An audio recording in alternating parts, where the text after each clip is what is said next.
Ko'pchilik bu dunyoda aka-ukalik tushunchasini umuman tushunmaydi. Hozir bu dunyoda ishonchli do'st topish o'ta qiyin tasodif. Lekin Alloh senga aka yoki uka berdimi, xursand bo'lgin. Chunki sen shunaqa do'stni izlamay turib topibsan. Bu dunyoda aka-ukangdan yaqin, joni achiydigan do'stni topa olmaysan. Shuning uchun men bunaqa ne'matni qadrlamaydiganlarni umuman tushunmayman. Mani ukam bor va men o'zimni bu dunyodagi eng baxtli inson deb bilaman. U menga nima qilib berishi bilan emas, usiz hayotim naqadar zerikarli bo'lishini tasavvur qilsam, Allohga shukr, menga shunaqa uka bergan deb shukrlar aytaman. Men unga nimadir sovg'a qilsam, ishon, men o'zim nimadir olgandan minglab marta ko'proq xursand bo'laman. Men tasavvur qila olmayman, nimaga aka-ukalar birga bir ishni qilishmaydi, nimaga birlashishmaydi, nimaga aka-ukalar bir-biridan uzoqlashadi.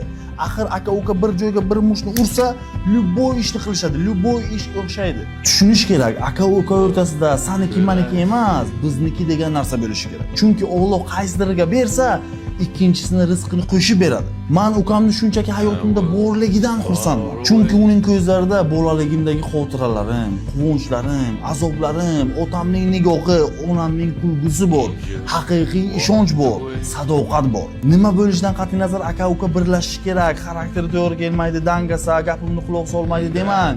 Alloh birga bo'lsangiz, rizqingizni barakali qilib beraveradi. Bu videoni aka-ukalarga jo'natib qo'ying, bilishsin bu ne'mat aslida qanaqa kuch ekanligini. What could I say?